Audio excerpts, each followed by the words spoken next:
Hey guys, I'm Tim. I'm Bob. I'm Spencer. And this is the Board Game Rundown, and today we're going to review the Artemis Odyssey from Grand Gamers Guild. Now, before we get started, I would just say that Grand Gamers Guild did give us a copy of this game for review.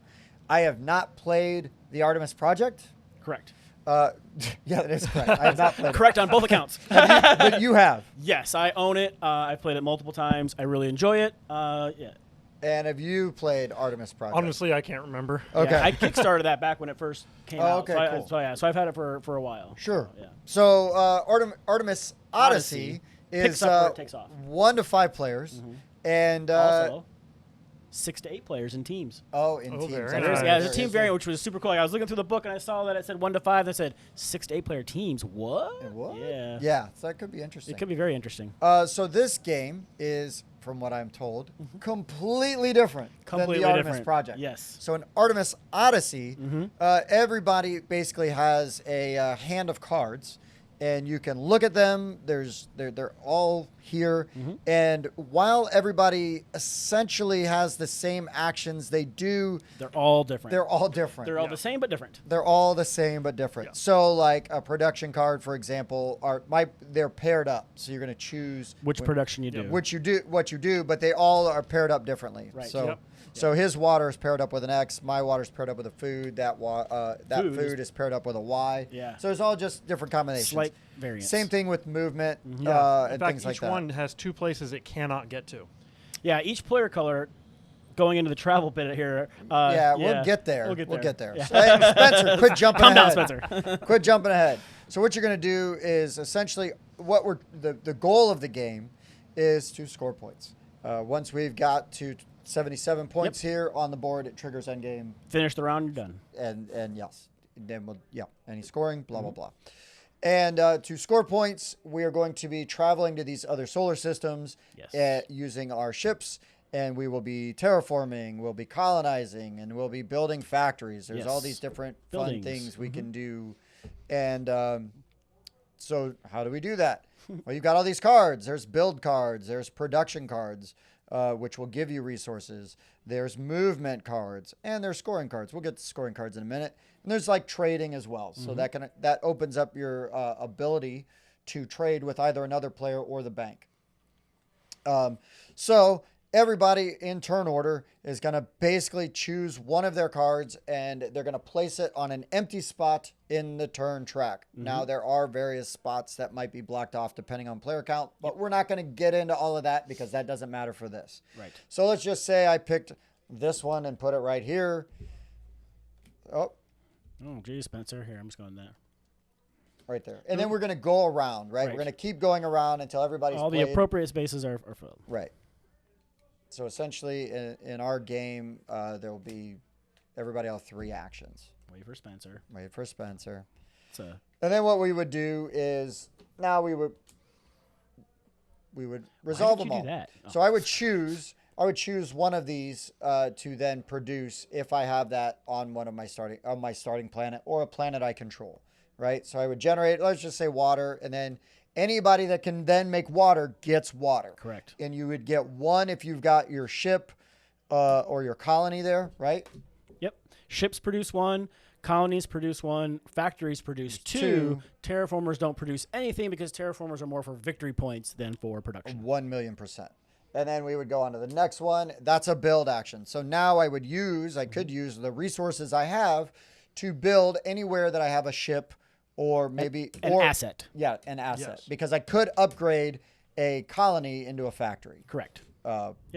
And then we would go, and then everybody can do that. Well, one of the neat things about that, if you play the card, you can do up to 2 things. Everybody else only gets to make 1. To do 1. Then there's a move. So now the red player, which would be Spencer, he could pick any one of these solar systems that are out. That's listed on the card. That's listed on the card. And then he's going to look at all of these little planets secretly. Secret. I believe the official term is peek. Peek. And he would choose 1 to go.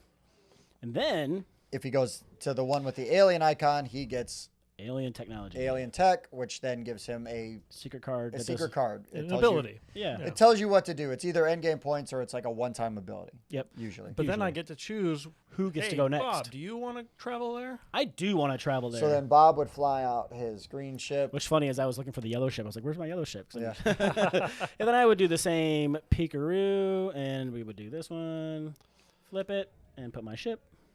And then Tim has the option. You want to go, Tim? Yep, I do. Okay. And then, hey. And then what you do is you're going to get the resource of the planet Yep. that you reveal. Anytime you flip a planet over, you'll gain one of those resources. And then we would go on to the next. And then, oh, look, a build action. So Another build. if you could build, you would build. Now we've got gain resources here. So this would be Bob's card. So Bob would pick either water or X to generate resources. Oh, look, a travel card. So now we could buzz off. Now, if you leave, if you move your ship, I don't have a presence there now, so I wouldn't generate resources for that. And right? other people could then travel there if they have a travel card and put their own assets on that planet. Right, right. Because, if maybe I want to wait for another build card so I can build something on that thing, and then I'm free to fly off later. You could even build another ship there. Yeah, but the and then nice leave thing your ship is, behind. if you go to a place and you get to discover it, like we had over here, you also get a resource of that type. So it's good to go where there's a planet that hasn't yet been discovered, Correct. so you can get something out of it. You might be able to get something out of it, right? So there's another move. There's a trading, so somebody would get to then trade. Right. So, yeah, with the trade's neat because then everybody puts all their resources on the table. Face up. And then whoever's card it is gets to try to offer trades with all the other people. And if they don't want to trade, you can always trade with the bank 1 for 1, and then 2 for 1, then 3 for 1, then 4 for 1, and it kind of scales up from there. And then we have, because I didn't explain scoring yet, a scoring card. So scoring cards do two things here.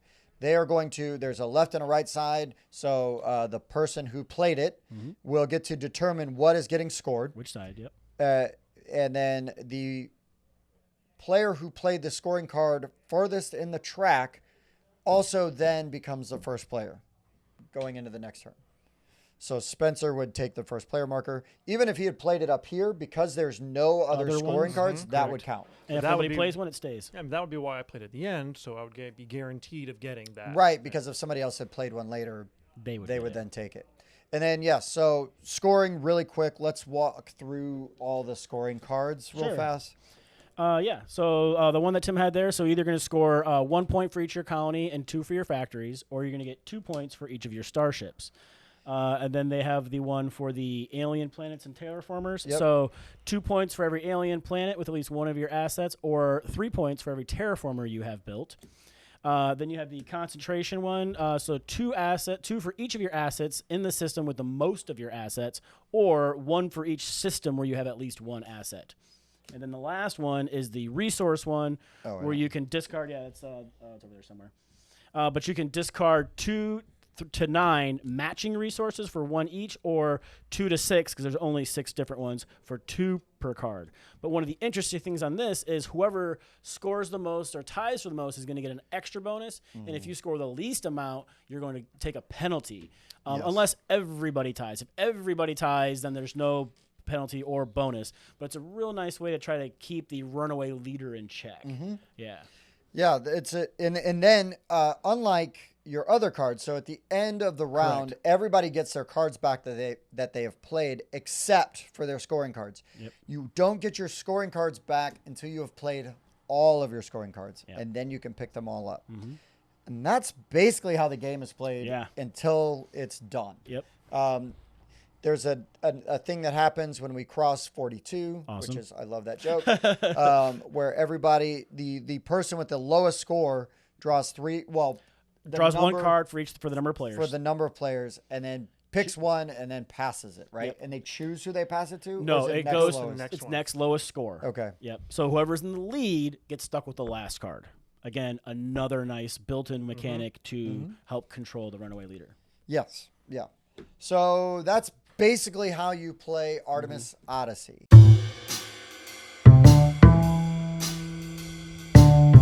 Bobby, what do you think? I really enjoy this. Like I said, I like the first one, which is more of like a dice placement, resource gathering type of thing. But this like hidden action like selection and trying to gauge that timing of who's going to play what combined with some of the alien artifacts where you can like make people take cards back without resolving them and things like that. Like I really enjoyed that. This player aid is fantastic. Yeah. I actually like when I was reading through the book, I read through it one time at work and I was like, that seems super simple. I'm going to read it again. It still seems super simple. But I went ahead and I printed out, because I like to make copies to hand out to people, and I copied like the action breakdown spots so people would have it. I went to put it back in the box, and I realized that I didn't need to do that because this player aid's fantastic. It really is. Information's already I never on there. looked. You handed me your photocopy thing, and I only ever looked at this. Yeah. But one of the neat things about this game, too, is that while everybody has these travel cards that have 3 destinations each on them, each color is missing 2 of the destinations. So you have to rely on other people to go to those planets and then tag along with them in order to even make it to that system. And that's super interesting. And then also the fact that like, oh, my water's paired with something else. So you might be able to get certain things triggered on other turns. Like it, man, it's just a smart design. Like I really appreciated that. And then the player aids are color centric. So the yellow player aid, for Correct. example, tells you specifically what which 2 ones systems it does not go to. Yes, and I like which that. is super handy and really. Yep. Really My biggest complaint that I have to say is the red-green. I don't know why we're still using those as colors. I had a really hard time. Like I wasn't playing that color, so I could easily see where my yellow people were at. But when it came down to like the concentration one, and I was trying to make sure that somebody didn't have more things in an area than I had, and I was like, crap. Okay, so who's the red? Who's the green? How many do you have? Like, and that was super unfortunate. Use white. Use black. Use orange. Purple. Something else. I mean, they already did purple, right? Yeah, I mean, they use purple. That's not always a common color. Sure, in games. yeah, but yeah, that's unfortunate. I might end up going through and like putting some dots or some stripes on like one of those colored pieces just so it's easier to tell. Now, thankfully, that's like a very minute thing, but just because that's the only card where it mattered, right? Because for the most part, I don't care if Tim or Spencer's there. I'm going there. I want to keep track of where my pieces are at. Right. And it was only that one hidden bit of information that was I didn't want people to know ahead of time what I was going to play. But other than that, though, like the alien like resources here, the ores that you can get, XYZ, they're written right on there, and it makes it so it's like, well, what's that icon say? What's that? It's XYZ. It's super easy.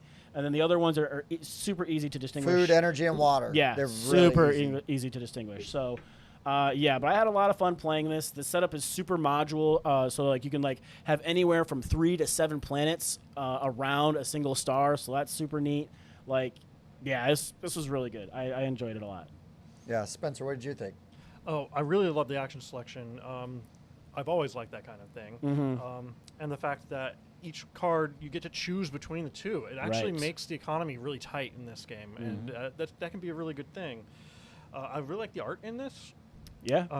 I appreciate that they use the symbols for the different zodiac constellations. All the people are different on the back. We noticed. I appreciate those are all different. I mean, and these the alien cards, they're not all the same power. They're all good. Yeah, but they're some all of them different. are a lot more powerful than others. All different arts. Yeah, and they all have different unique art, and the art's nice. It did have really nice catch-up mechanics and bring-back mechanics, and I like how I can try to manipulate the timeline so that I can capitalize on something without someone else doing it. I can try to see, hey, I know he's only got 6 people in that system. If I can score off with my 7 in this system, then I can take the bonus before he gets to change that. But then, of course, I might not be able to do that. Yeah. So that was one of the things that happened last time. I saw you had 1 terraformer left, and I was like, I better put my terraformer scoring card first before he has a chance to put his last one out there. Yep. And I put it out like the next card. The next action. Yep. That was awesome. Yeah, I will say that do not lock yourself out of a resource. I did that, and then the catch-up mechanic became arbitrary. Yeah. Because you were so far behind. I was so far behind because I locked myself out of a resource. Yep. First game, who cares? Right. It's not still learning. Yeah. It's not a legit criticism because I feel like if I would warn players when teaching them. And I didn't know because I'm not. That was not accusatory. Okay. But I mean, going forward, I would always be because this game is very easy to learn and to play. So and it plays relatively quick. So you do want to, if you already know, like, hey, this can happen, I would just give people a heads up going into the game. Right. Don't lock yourself out of any resources. Other than that, yeah, go on. What were we going to say, Spencer? Well, I was going to say, on the production card itself, it tells you the cost of each one of the things. Yeah. Oh, right. Which Also I on your really player aid. appreciate Yep. it. And so, yeah, when I saw that one, and the terraformers only use water and food. And so I was like, well, I'm done making ships. I'm really not going to need X, Y, Z. Right. Yeah. So why am I Abandon keeping them. things there? Yeah. Move as much over to those. So yeah, it's a great little way to strategize on it. And you can use your trade Yes. Correct. card Oh my gosh. Yeah. to Yes. get you more resources. Resources. And so, but it is a lot easier if you're able to generate Just them generate with either it. factories For or sure. colonies. Save you in action. Right. And I will say, like, the box says 45 minutes. I would say 60 to 90 is Yeah, probably a I more would too. accurate That's time definitely frame. true. I would too. Even once everybody knows, if you're playing 5 people or 8 people, then yeah, I did read through the team rules, and it does say, like, you basically, you're obviously on the same team, but you're not allowed to coordinate with each other. So when one person plays an action card down and flips it over, they're picking the resource. You're not allowed to say, oh, do this one, or hey, do that one. No. They're not allowed to, no communication. They just basically are playing their turn. You're just adding your scores together, basically. Interesting. Yeah. I like that. Mhm. Yeah. Yeah. Yeah, that would be crazy. It didn't overstay its welcome though. No, No. it took though- like 2 hours to play the learning game. yeah. but it yeah. didn't- yeah. And even with being like far behind because I made a fatal error, it still didn't feel like Awful. awful. Yeah. Which can happen. Sure. Right? Yeah, yeah. And because I felt like this was brisk, I felt like the turns are all interesting because of The timing and watching how everything. that unfolds. Yeah. And and there were definitely rounds where it's like, oh, I should have Oh, done. yeah. Trying to read what your opponent's trying to do so that you can Yes. capitalize off of it. I Right. think every time he beat me by like 1. It's like, Dang it. Yeah. But all of those things are really interesting. I Yeah. really appreciated this mechanic, the way it works. Aesthetically, I feel like the game looks really good. It is a weird color green. it is. Yeah. But- It's like camo green. Sure. I say this as somebody wearing green. Yeah. But, not having the colorblind issue, I try to be like cognizant of other people's, and so, right. I mean, like Bob said, there's so many other colors you could pick from Right. at this point. But anyways, at least it didn't matter too much. And it wasn't like you asking really screwed things up too badly. Right, because I waited And- for the card to get revealed so that you guys didn't have the opportunity to Right. react to that. Yeah. Right. Mhm. But, marking your bits. At least Yep. there's not a ton of bits. It's Sure. not like there's 47 pieces that Yeah, you've got to yeah, mark, or whatever. Mm-hmm. But yeah, this was really solid. I really thought this was good. Had a really good time with it. Really ingenuitive. Like, I haven't played something that has the track. I do also like, because, again, you feel like you're getting a ton of stuff because of you are benefiting from other people's actions. Yes, I love those mechanics in games. When It- somebody takes an action, they get the stronger version. Everybody else is getting a little bit of something on there. Yeah. I enjoy that. It does suck when it's like build and then build and then, Yeah, like- another build. Dang it. Sweet. If I had resources, maybe I'd build Exactly. something. Yeah. But at the same time, it makes those 3 turns go really fast. right? Sure, yeah. Or at least the first one, everybody's doing the thing, but then the second and third one, a lot faster. Mm-hmm. So how was the rulebook? Like I said, super straightforward, and like it's laid out very nice. It's got like your flavor text on there. It tells you how to win right at the beginning. It tells you what you're gonna do. Like then there's the setup, which was pictures, easy yeah. to do. But then planning phase, action phase, and then it tells a breakdown of every action. Like I said, I read the rule book twice, and then I punched it the night before we came over, and then we played. Yeah. Like, and that was it. Yeah. Like I didn't like. Sometimes I'll take a game and I'll like set it up, move some pieces around to see how it flows. I didn't need to do that. I learned it right out of the book with no problem. Yeah, So no, it's really yeah, it's straightforward. fantastic. No, we never even needed to reference it because everything we needed was Correct. right here. Yep. And I think the only thing we even dug in on a little bit just for clarity was the The scoring ones. Mm-hmm. Yep. And Just even to then, make it's sure. not like it was that hard. It's just like, well, this is scoring. We shouldn't mess make sure it up. we do it right. Yep, that's how it works. But So, yep. everything else is on the cards. It's on the player aids, and that is always awesome. Yep. When when the things don't have to grind to a halt, to Right. Hold on. Let somebody look through the one book that there is, which is why I usually make copies of the Right. things that are important, right? Because setup you don't need, but the action breakdown's always nice, but Right. it's right on there. No, it's Yeah. there. It's good. It's good. Really good. All right, guys, we're gonna. You ready to score this? I think bad so. Boy? Yeah, sure.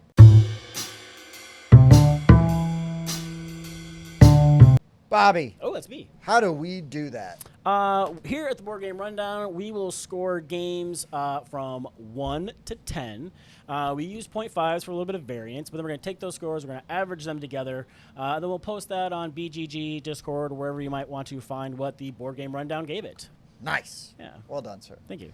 Spencer. Yeah. What's your number? I had a lot of fun with this. It really didn't overstay its welcome, even though it was long. And I would be worried a little bit about this hitting the table with certain people, but it's not so heavy that it's not going to hit the table. So I'm giving this an 8.5. All right. Bobby. Yeah, I want to give it an 8.5. Usually I dock it a half point if I have the colorblind issues. But the player aid saves it, especially with all the meta information on there telling you like what you don't have access to and stuff like that. So I'm gonna let it keep the 8.5. I feel like it deserves. Am I not merciful? Are you not merciful? This is an 8 for me. This is solid. Really good. I feel like it's very accessible. You could bring this to a meetup or a convention, play this. Yeah. And you could bang one out with a teach relatively quick. Yeah, I was like just over an hour. Yeah. I think depending on player count, you could get it under an hour and a half pretty easily. Under an hour and a half pretty easy, especially not knowing how to play. Yeah. And it's just, again, once you figure out scoring and understand how that works, everything else is so straightforward. Yep. So, yeah. All right, what are we at? So we take our scores and we're going to average them together. 8.3. It's pretty good. Not bad. Not bad at all. I like it. Bad. Yeah. Anything else you guys want to contribute before we sign off? No, don't think so. I was just really surprised at how different this was. I thought this just might be like Artemis Project, just like slightly different or twist a little bit, but no, this was just a completely different thing. Yeah, no dice at all. No dice. No dice. But no, it was really good. Right on. Yeah. If you like the video. Yeah. If you found this video helpful, please consider liking, subscribing, leaving us a comment. What do you think of Artemis Odyssey? What did you think of Artemis Project? Yeah. Do you like this one more than the other one? Yeah. What do you think? Yeah. And if any of this was useful, we do also have a Patreon if you'd like to support the show in other ways. But by all means, do not feel like you need to do that. Even just your interaction on this video helps us out immensely. And that being said, for the Board Game Rundown, I've been Tim. Bob. Spencer. We'll see you next time.